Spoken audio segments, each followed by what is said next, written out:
Con este webinar se inicia una serie de ellos que va a hacer y va a promover la Asociación de Demolición, AEDED. En primer lugar, gracias a toda la gente de la Secretaría de AEDED, a José, a Rocío Blanco, a Anita, a Mónica, toda la gente que trabaja para que esto sea posible. Este webinar está muy relacionado al proyecto de demolición con la reciente guía que se publicó de guía sobre el proyecto de demolición, que es esta en formato impreso, también está en internet, en las páginas de AEDED. Antes de nada, presentarme, yo soy Adolfo García, el gerente de la empresa DEMOL, Demolición y Descontaminación. Soy ingeniero de minas, técnico superior en prevención de riesgos laborales y, bueno, llevo más de 25 años haciendo todo tipo de demoliciones, desmantelamientos, desamiantados, todo lo relacionado con la demolición. Y tuve, pues, la fortuna o la suerte de participar como coordinador en el proyecto de la guía sobre proyectos de demolición de AEDED. Voy a intentar que controle un poco el tiempo porque a lo mejor o me paso o no llego. Probablemente me pase, pero intentaré portarme bien con eso. Las cámaras de todos los asistentes están apagadas, los micrófonos están apagados, el chat está activado, Anita lo está supervisando. Yo directamente me lo he quitado de la pantalla para no distraerme y esta presentación quedará grabada y estará disponible en las páginas de AEDED. Lo primero, AEDED. AEDED es la Asociación de Empresas de Demolición que hace un tiempo fusionó a las tres asociaciones que estaban muy relacionadas entre ellas, que era la propia Asociación de Contratistas de Demolición, que es AEDED, con la Asociación de Descontaminación de Residuos Peligrosos y la Asociación de Demolición Técnica, Corte y Perforación. ¿Qué tipo de miembros tiene AEDED? Pues básicamente, además de los que somos contratistas de demolición, también hay una serie de empresas proveedoras y una serie de ingenierías, todo alrededor de la demolición, la descontaminación y el diamante. AEDED hace muchas cosas, hace muchas labores de divulgación, de cursos, muchas cosas, entre ellas lo que se ve en la pantalla, estos sellitos son las acreditaciones, hay toda una sistemática para hacer acreditaciones y existe la acreditación de empresas de demolición, de empresas de corte con diamante y de empresas de descontaminación. Nosotros, afortunadamente, o hemos puesto lo necesario para ser recientemente la primera empresa de España en tener las tres acreditaciones. ¿Qué tipo de iniciativas lleva AEDED? Pues la verdad es que muchas y os agradecemos a todos los de la asociación, a la secretaría, que hagáis tantísimas cosas porque estamos presentes en muchos sitios, está avanzando en muchos temas y hay pues un montón de publicaciones, de cursos, de eventos. Lamentablemente por la situación que estamos viviendo, pues los eventos presenciales de momento no entran en los planes y por eso se ha establecido este sistema de los webinars. ¿Por qué hacer este webinar? Pues mira, básicamente por la situación en la que estamos. El COVID, los confinamientos, el no juntarnos más de 6, pues bueno, según me ha dicho Anita hace un rato, hay inscritos en este webinar más de 300 personas, lo cual nos alegra a todos mucho. Y esperemos que os sea de interés y luego abramos algún turno de debate y de preguntas. Pasando ya a lo que es el proyecto de demolición, esta guía que os he mostrado antes, esta es en el formato impreso, en el formato que hay en internet colgada de las páginas de AEDED, está mucho más completa, con sus anexos actualizados. Si aquí tiene 120 y tantas hojas, pues en internet son bastantes más. ¿Qué se pretendía con esta guía y con esta introducción? Pues bueno, hablar sobre el proyecto de demolición. Es algo que recurrentemente suscita muchas dudas, muchas preguntas, mucho interés. Hay muchos técnicos que tienen las competencias de hacer un proyecto de demolición y hay veces, lamentablemente, que tienen falta de información, de documentación y que quieren saber más sobre el proyecto de demolición. ¿Qué se pretendió con la guía? Hacer una ayuda a estos técnicos que les sirva de apoyo a redactar el proyecto. Dejamos fuera del alcance de esta guía enseñar a nadie cómo se hace una demolición, porque hay demoliciones muy sencillas y hay demoliciones tan sumamente complejas que desbordaba el alcance de lo que pretendíamos con esto. Entonces, esta guía es un apoyo para el técnico que sea competente y que se anime a hacer un proyecto de demolición. Por supuesto, también ha tenido mucho interés y en la lista de los inscritos también lo hemos visto. Hay gente de varios ayuntamientos, varios colegios, distintos tipos de entidades que no son los redactores de los proyectos, pero que sí están muy interesados en qué contenidos debería tener un proyecto de demolición. Creo que ha sido un éxito bastante importante por las descargas que hay de la guía. La verdad es que se están recibiendo de muchos sitios distintos, muchísimas peticiones y ha suscitado mucho interés. Este ha sido un trabajo muy desarrollado en el que han participado una amplia gama de todo tipo de colegios, de consejos, todos a un nivel muy técnico, a los que desde aquí de nuevo agradecer todo el trabajo, todas las reuniones que hemos tenido, a Laura García Pedraz, que ha puesto su dedicación también a unificar un montón de textos y a redactar un montón de cosas, y a la gente de la asociación. ¿Por qué hicimos el proyecto de demolición? Pues bueno, esta guía del proyecto, las demoliciones cada vez tienen más peso dentro de nuestra vida cotidiana. La gente un poco de fuera tiende a creer que cuando se hace un edificio, ese edificio es para siempre y va a durar toda la vida. Hay un estudio de la Asociación Europea de Demoliciones que estima que la vida útil de un edificio son alrededor de 50 años.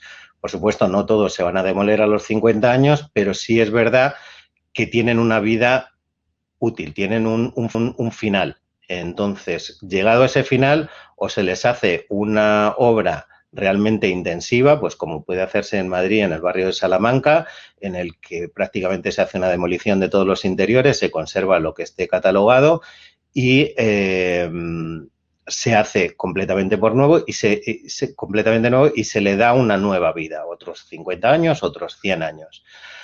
Como anécdota, yo he participado en las licitaciones de una demolición de la casa de mis padres, de mi colegio, de donde trabajaba mi padre. No sé si ya por ser muy mayor o porque las cosas duran cada vez menos, pero la realidad es que cada vez se demuelen más cosas y las cosas que demolemos cada vez son más complicadas, porque si ahora estamos demoliendo lo que se construyó en los años 60, 70, en los años 50, edificios que se construyeron a principios de siglo, 1900, 1930, que han tenido varias remodelaciones de por medio, pues según ha ido avanzando la tecnología de la construcción, hemos ido construyendo cosas más complicadas, cosas pretensadas, postensadas, mayores alturas, mayores vanos, y esto hace que la demolición, que hace unas cuantas décadas era relativamente sencilla o más sencilla que ahora, pues ahora tiene una serie de requisitos tanto de normativos como medioambientales, como de seguridad, como también una enorme burocracia al respecto que hace que tenga mayor importancia el gestionar bien una obra desde el inicio, que es el proyecto, con un montón de trámites y de autorizaciones. Acompaño esta presentación con un montón de fotos, más que nada para que el que se aburra por lo menos pueda ver las fotos. Me voy a permitir en alguno de los momentos hacer un pequeño comentario y espero que me disculpéis por simplemente enseñaros la distinta tipología que puede haber de demoliciones. En este caso que estamos viendo aquí es un caso en el que, para dar una solución a la demolición de una cubierta que tenía unas vigas pretensadas de hormigón, hubo que apear toda la cubierta y luego se hizo una demolición con robots suspendidos de una grúa. Entonces, simplemente quiero mostraros cómo pueden ser de diversa una demolición y lo difícil que es para el autor de un proyecto redactar un proyecto enfocado a cómo vamos a hacer una obra si no sabe qué sistemáticas, qué métodos hay para la posible demolición de de esa edificación, de esa estructura, de una forma segura y respetuosa con el medio ambiente. En el proceso de elaboración de esa guía, que empezó en el 2018, pues bueno, asistieron una serie de colegios profesionales, entidades, se creó un grupo de trabajo, se trabajó mucho la documentación, hubo mucho debate, qué debemos poner, qué no debemos poner, el alcance, pero bueno, como está ahí, está en las páginas de la web de la asociación, yo os invito a que entréis, que la veáis. Creo que tiene un contenido muy interesante para todos aquellos que de alguna forma o estén en la redacción de un proyecto o estén en revisar ese proyecto como administración o como incluso clientes, project managers, un montón de figuras que pueden estar interesados en ello, ¿no? ¿Cuándo hay que hacer un proyecto de demolición? Pues bueno, ahora lo veremos. Básicamente, el proyecto de demolición está ligado con una obra mayor. Y os pongo estas fotos. Hemos tenido la oportunidad de hacer el desmantelamiento de las cubiertas del Estadio Santiago Bernabéu, en el que hay una parte de demolición y son estructuras que, si bien la original tiene más años, pues las últimas obras creo que son del 90 y algo, y ahora se desmantelan porque se hace una cosa nueva, una estructura nueva. Entonces, las empresas que nos dedicamos a la demolición tenemos que ser muy responsables, tanto socialmente como empresarialmente. Movemos unas cantidades de residuos enormes, nos exponemos a una serie de riesgos que tiene que estar todo perfectamente acotado y planificado, y poner todos nuestros medios, todos nuestros recursos, todas nuestras soluciones al servicio de nuestros clientes para hacer un desmantelamiento, una demolición totalmente segura y respetuosa con el medio ambiente. Como os decía, la diferencia fundamental entre las obras se clasifican así a priori, las podemos clasificar en obra menor y obra mayor. La obra menor, que ahí están diversas definiciones, básicamente es aquella en la que no se toca la estructura de un edificio, en la que no hay un cambio de volumen, en la que el edificio no está catalogado, en una obra en general de sencilla entidad y de fácil ejecución. En general, este tipo de obras están exentas del proyecto y están exentas del depósito de un aval por la correcta gestión de los residuos. Esto puede cambiar en los 8.000 y pico municipios que hay en España y, por supuesto, a nivel internacional, pues cada uno tendrá una normativa distinta. En algunos sitios se me ha dado el caso de que hayan pedido una memoria habilitante y, en general, el silencio administrativo para tramitar este tipo de obras es positivo. O sea, si no nos contestan en un tiempo X, podremos comenzar las obras. La obra mayor es simplemente la que no es menor. O sea, en general, cualquier demolición un poco de entidad que no sea demoler tabiques o quitar falsos techos, ya va a ser una obra mayor, ¿no? Una obra mayor requiere un proyecto que esté visado y, según en España, la normativa de España, el Real Decreto 105 del 2008, requiere el poner un aval. Por supuesto que, como la tramitación de las licencias municipales, de las licencias de obras, es una competencia municipal, pues esto dependerá de las ordenanzas municipales. Pero, en general, es así: proyecto visado y aval. Y, en general, el silencio administrativo es negativo. Proyecto de demolición, pues hombre, si vamos a la definición de la Real Academia, es el conjunto de escritos, cálculos y dibujos que se hacen para dar idea de cómo ha de ser y lo que ha de constar una obra de arquitectura e ingeniería. Importante de todo esto, ¿quién es competente para hacer un proyecto? En España, según la jurisprudencia que hay del Tribunal Supremo, no hay una competencia exclusiva. Una competencia exclusiva, por ejemplo, es la que tiene un ingeniero de minas para usar explosivos o la que tiene un doctor para operar. En este caso no hay una competencia exclusiva y son competentes para hacer proyectos aquellos técnicos que hayan cursado estudios sobre materias relacionadas con dicho proyecto. En nuestro caso sería la construcción, el cálculo estructural, seguridad, medio ambiente. La realidad que se suele ver es que, por supuesto, hay muchos arquitectos, hay mucho ingeniero de minas, yo soy ingeniero de minas, se ven muchos proyectos también de ingenieros industriales y en menor cantidad de otras ramas de ingeniería, como yo he visto ingenieros agrónomos y similares, ingenieros de caminos. ¿De qué debe constar el proyecto de demolición? O sea, para mí una obra, cualquier tipo, ya no solo una demolición, se debe sustentar en tres aspectos fundamentales. Uno, que es la parte técnica, que es cómo voy a ejecutar esa demolición. Otro, la parte medioambiental, que luego vamos a ver después. Y otro, la parte de seguridad. En esto, pues bueno, se va avanzando, se va avanzando en muchos sentidos. El tema de la gestión medioambiental hace unos años era absolutamente residual. Con la entrada en vigor del Real Decreto 105 del 2008, entra en vigor la obligatoriedad de hacer una separata del proyecto, que es el estudio de gestión de residuos, pero lo ambiental de un proyecto no solo tiene que ver con los residuos, como veremos después, sino sobre los impactos medioambientales que va a crear una obra sobre el entorno que le rodea.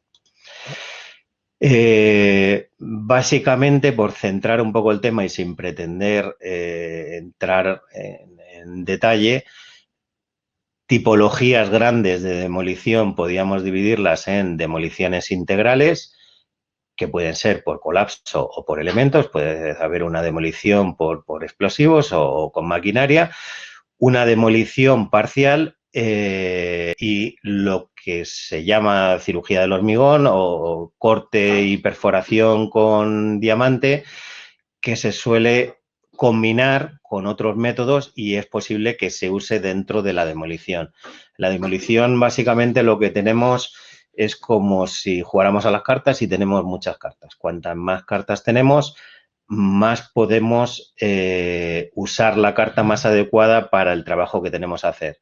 Hay infinitas formas de acometer una demolición y cada uno dentro de sus posibilidades, y ojalá que cuantas más cartas tenga, será capaz de hacer el trabajo de una forma más eficiente, más segura, más rápida y más respetuosa con el medio ambiente.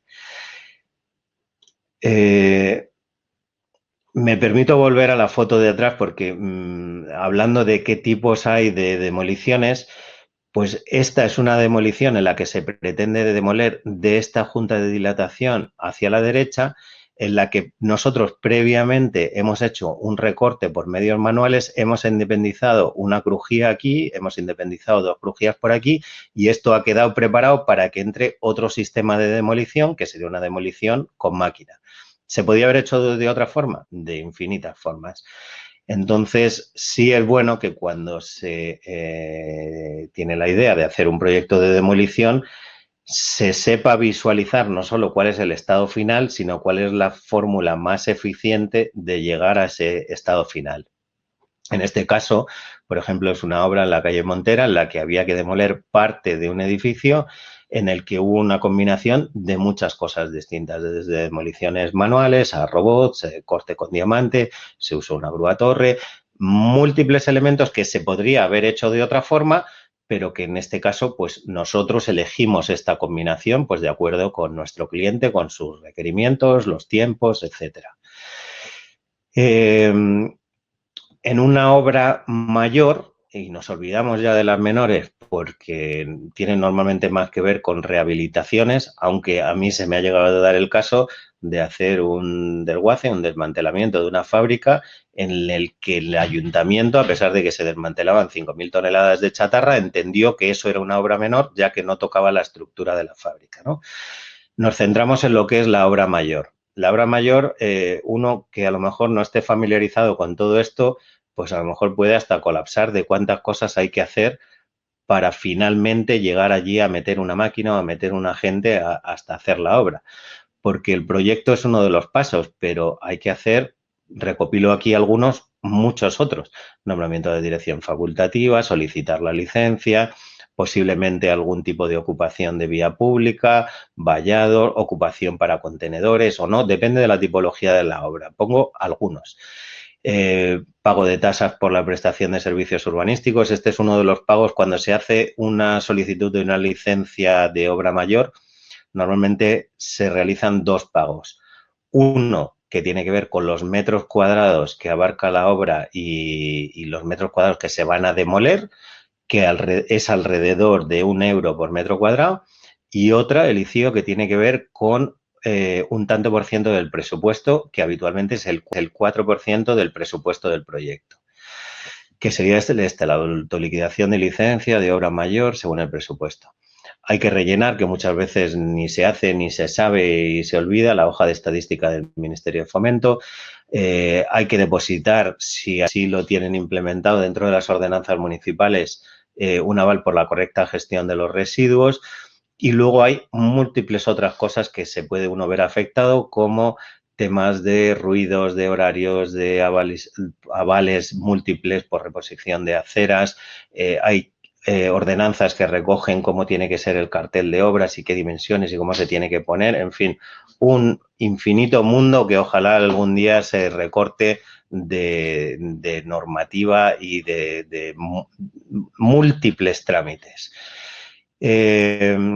Otros trámites administrativos que pueden ser ajenos a los ayuntamientos, como puede ser un plan de amianto, un plan de retirada de materiales con amianto, el plan de seguridad, el aviso previo, el libro de subcontratación, permisos especiales que quizás hagan falta para el transporte por el peso o por el ancho de las máquinas, licencias de tala de árboles, etcétera, etcétera, etcétera. Finalmente, recopilado todo esto, estamos en condiciones de empezar y debemos avisar al ayuntamiento de qué fecha realmente comienzan los trabajos. Y luego cuando terminan, que se ve más adelante de la presentación también, pues hay que hacer una serie de papeles, afortunadamente son bastantes menos, que básicamente suelen ser el certificado de fin de obra avisado, una memoria y los certificados de la correcta gestión de los residuos que se han generado y otra serie de trabajos o de cosas que haya que hacer al final, como que haya que vallar el solar, recopilar esos certificados o otros. Lo vemos más adelante en la presentación también. Me voy a permitir otro nuevo comentario sobre esta foto. Esto era en Alcatel, aquí en Madrid, y era una emergencia. Por el tipo de trabajo que hacemos las empresas de demoliciones, por los equipos que tenemos, muchas veces participamos de forma muy activa y muy intensa en las emergencias. Estas emergencias pueden tener que ver, pues en este caso parece que hubo una explosión de gas, un incendio, un hundimiento, múltiples actuaciones que no siempre se demuele integralmente, pero sí necesitan los bomberos y los técnicos del ayuntamiento cierto potencial, cierto arsenal de soluciones. ¿Qué ocurre cuando la obra está integrada dentro de otras actuaciones? Pues mira, os pongo aquí un ejemplo en el que son los almacenes militares de Vicálvaro, que está actualmente en ejecución por parte de nuestra empresa, en el que se solicitó, se requirió por parte del ayuntamiento un programa de control ambiental, en el que se ha hecho una monitorización en tiempo real de polvo suspendido en el aire, se han ido recogiendo los vientos, en fin, un trabajo muy intenso para monitorizar exactamente y no de una forma subjetiva, sino objetiva, cuáles han sido y cuáles están siendo los impactos de la obra sobre el medio ambiente. Cosa que nos permite también, pues, reforzar, si en alguno de los casos necesitáramos reforzar la mitigación del polvo o del ruido, etcétera. Es muy probable que este tipo de requerimientos cada vez sea más frecuente y que se nos requiera a las empresas de demolición, pues no solo cuidar el medio ambiente, sino poder demostrar que estamos haciendo todo lo que se puede hacer, porque lo que es indudable es que una obra de demolición va a tener un impacto sobre el entorno. Lo que tenemos que hacer es que ese impacto sea compatible con lo que tenemos a nuestro alrededor. No es lo mismo demoler en mitad del campo que demoler al lado de un hospital.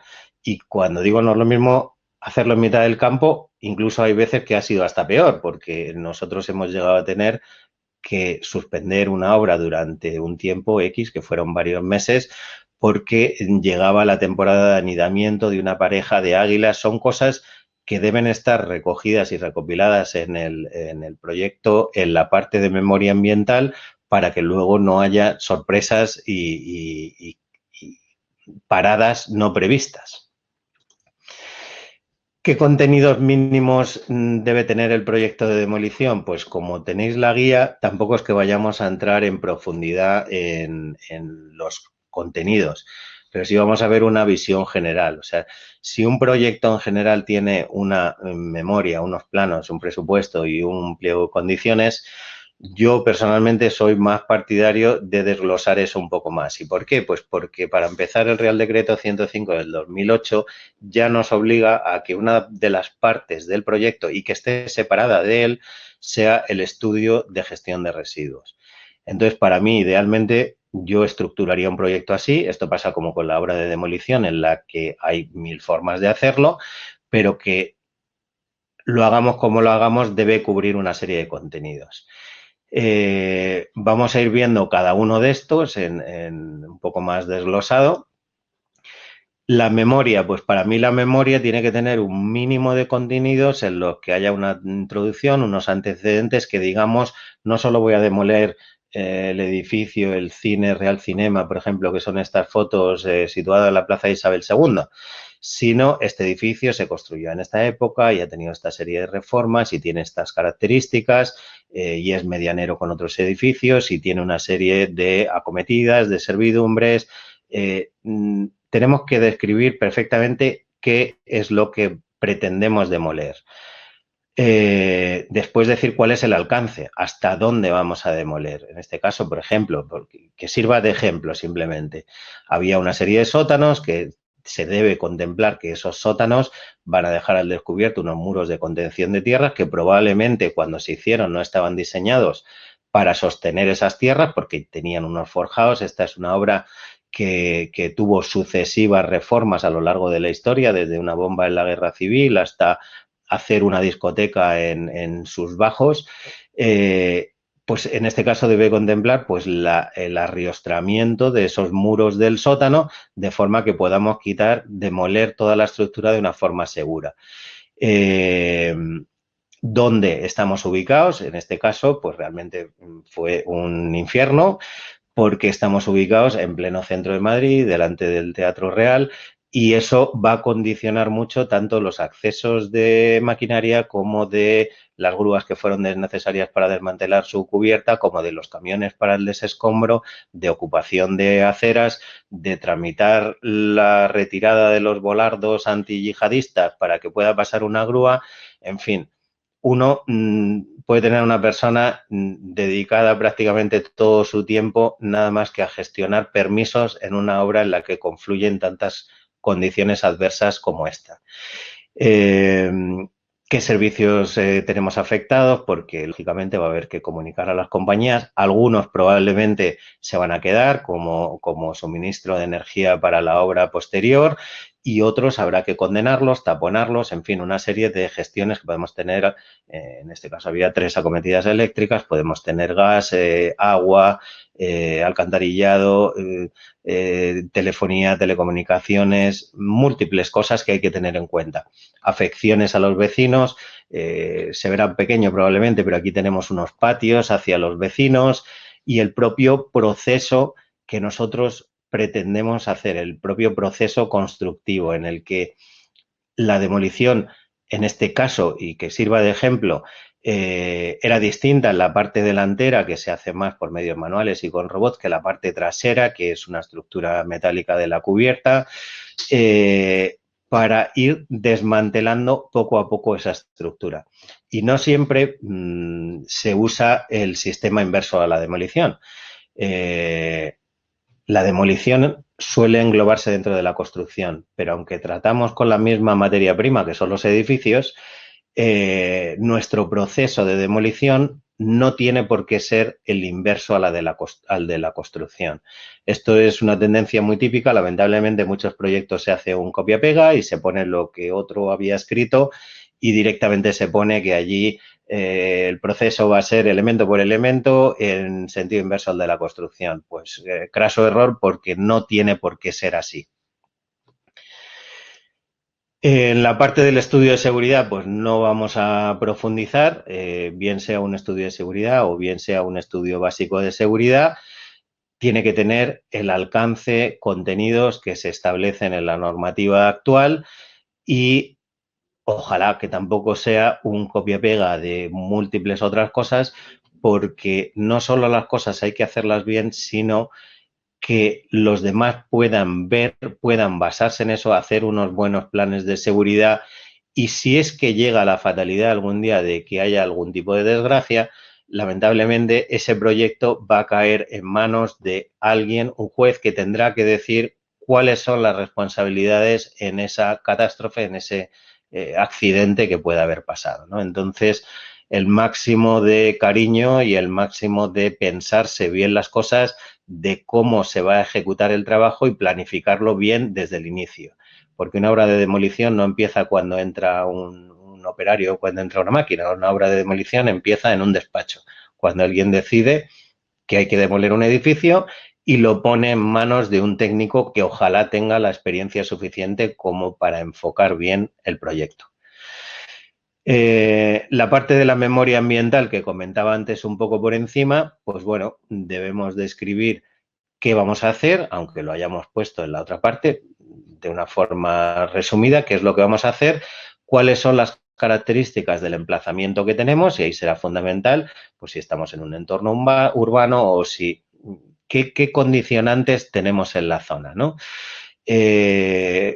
Cuáles son nuestros condicionantes acústicos por la posible generación de ruido, que es que vamos a hacer ruido seguro, las demoliciones sin ruido todavía no se han inventado, y qué características tiene ese emplazamiento y su entorno. Debemos identificar qué aspectos de la obra pueden tener un impacto sobre el medio ambiente y cuáles pueden ser esas repercusiones sobre el medio ambiente, tanto en ruidos como en vibraciones, en la atmósfera, en la producción de polvo, en posibles vertidos líquidos, la posible protección de flora y fauna, si yo que sé hay que hacer una derratización o hay allí una familia de gatos que hay que quitar antes o hay una especie protegida que anida en esa zona. ¿Cuál es la legislación aplicable y cuáles son las mejores prácticas que podemos emplear para hacer esa obra más respetuosa y más compatible con el medio ambiente? Y si hay algún aspecto medioambiental que requiera una especial protección, ¿de qué forma lo vamos a cuidar y lo vamos a monitorizar? Esa memoria ambiental del proyecto, pues como decía, debe analizar los impactos que genera esa actividad sobre el medio ambiente. Y esos impactos básicamente pueden tener tres orígenes. Los que están relacionados a lo que había allí antes de que entremos nosotros, por ejemplo, ahí había residuos peligrosos, había una serie de cosas que nosotros vamos a tener que desmantelar y separar y segregar de una forma segura. Los impactos directos que vamos a producir por el hecho de demoler, nosotros vamos a generar polvo, vamos a generar ruido y esos son distintos de los que tienen su origen en lo que ya existía antes de que nosotros entráramos allí. Y luego aquellos impactos indirectos, que es que ya que estamos allí y no en lo relacionado con la demolición, sino porque tenemos maquinaria y hay que hacerla un mantenimiento, porque allí hay trabajadores pues que comen y generan unas basuras, etcétera. El conjunto de los tres impactos son los que nosotros debemos reflejar y separar dentro de la memoria ambiental. Voy a ver cómo vamos de tiempo para no pasarme. Pues supuestamente quedarían 10 minutos. Voy a tratar de ir un poco más ligero para que nos dé un turno de preguntas. El estudio de gestión de residuos, que como decía el Real Decreto 105 del 2008, establece que debe formar un capítulo aparte del proyecto. Si uno se lee el Real Decreto, ve qué es lo que tiene que contener. Básicamente, nosotros debemos evaluar qué tipo de residuos van a salir de esa obra, cuáles son, asociarlos con su código LED y cuantificarlos. Cuantificarlos y valorarlos. Más luego, qué operaciones vamos a hacer para hacer esa segregación de los residuos y si vamos a hacer algún tipo de valorización en la obra, qué tipo de medidas preventivas y correctivas vamos a hacer. Entonces, en este punto es muy importante y es uno de los puntos que normalmente cuando se han hecho las jornadas de construcción ha traído más preguntas. Cuando uno dice, tengo que estimar cuántos residuos van a salir y no sé hacerlo, bueno, pues hay muchas formas, si no tienes tampoco ni que saberlo.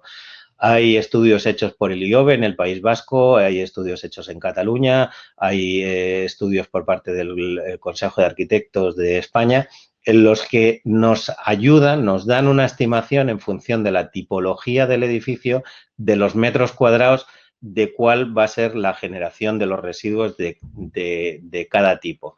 Nosotros también podríamos usar un método más objetivo, más aproximado a la realidad, que es pues medir muros, tabiques, etcétera.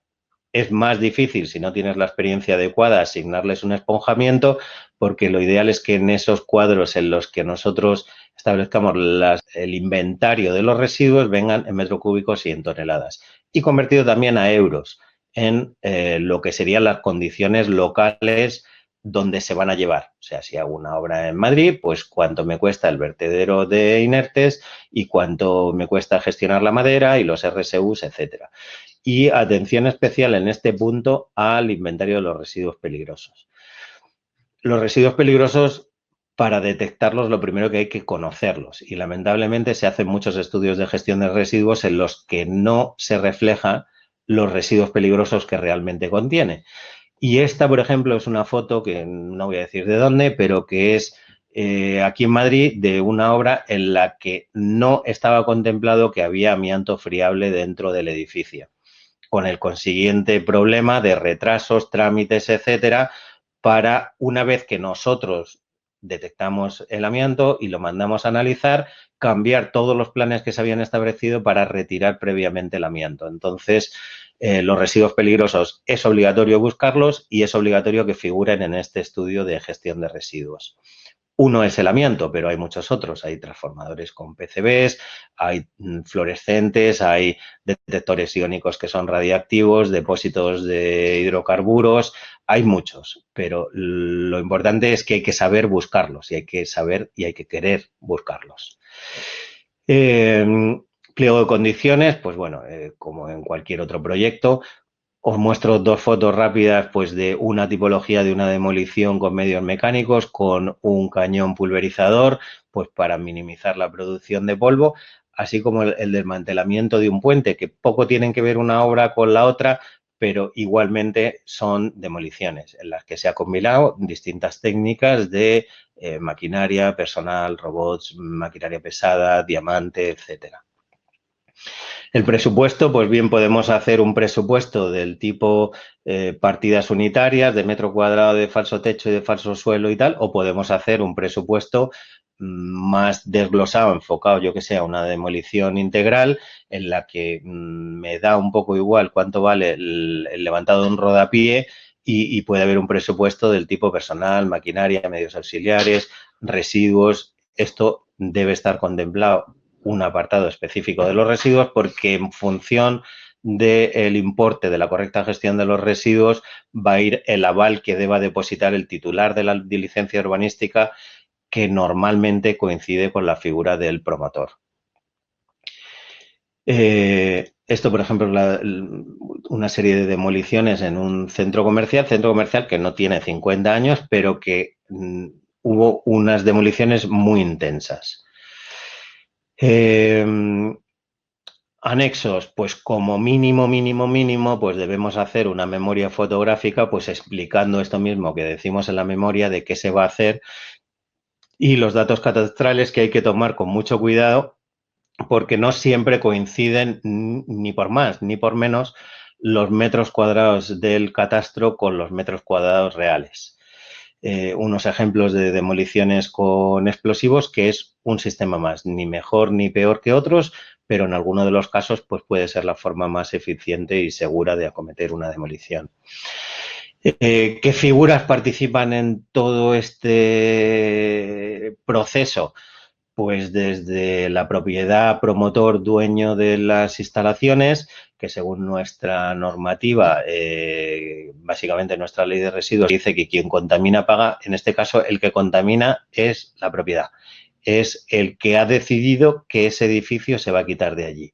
Por lo tanto, va a ser el titular de la licencia urbanística y va a ser el último responsable de la correcta gestión de los residuos, y por eso va a tener que depositar un aval por la correcta gestión de esos residuos. El proyectista, coordinador de seguridad en fase de proyecto, si es que lo hubiera, dirección facultativa, coordinación de seguridad. La figura de supervisor ambiental, que por parte de la asociación hemos defendido en muchos foros y que cada vez se está implementando más.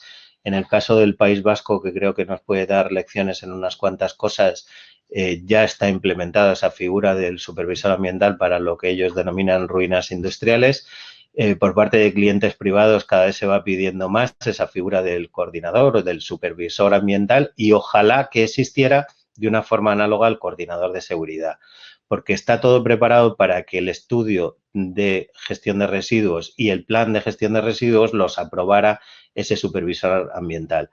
No existiendo de por medio esta figura, pues por el momento es la dirección facultativa la que le corresponde aprobar los planes de gestión de residuos.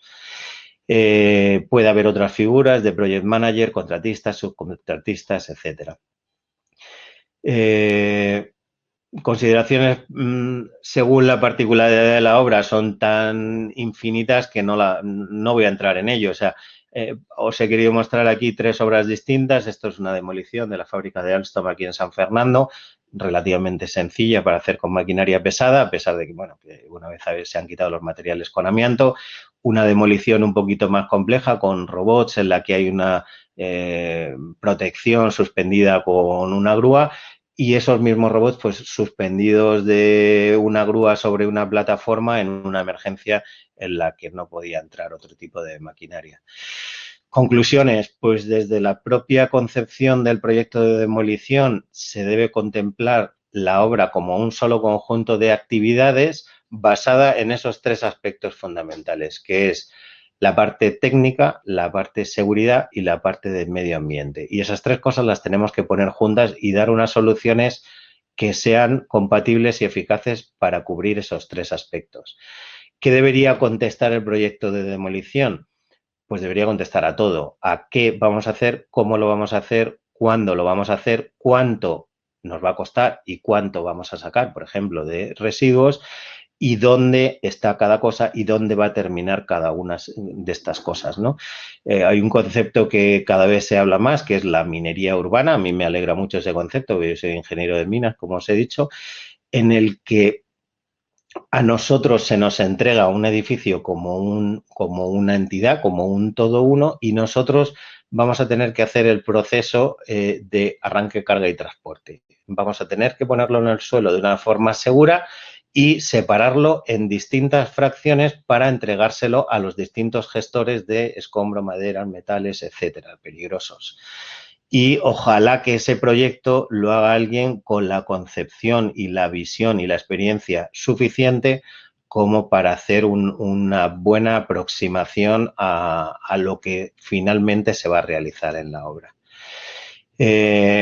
Los trámites, bueno, tenéis allí, lo hemos hablado un poco antes. Uno se puede desesperar con los trámites y sobre todo cuando tienen que confluir varios, como en este caso de permiso de corte de calles con retirada de volardos y permisos de transportes especiales, etcétera, etcétera.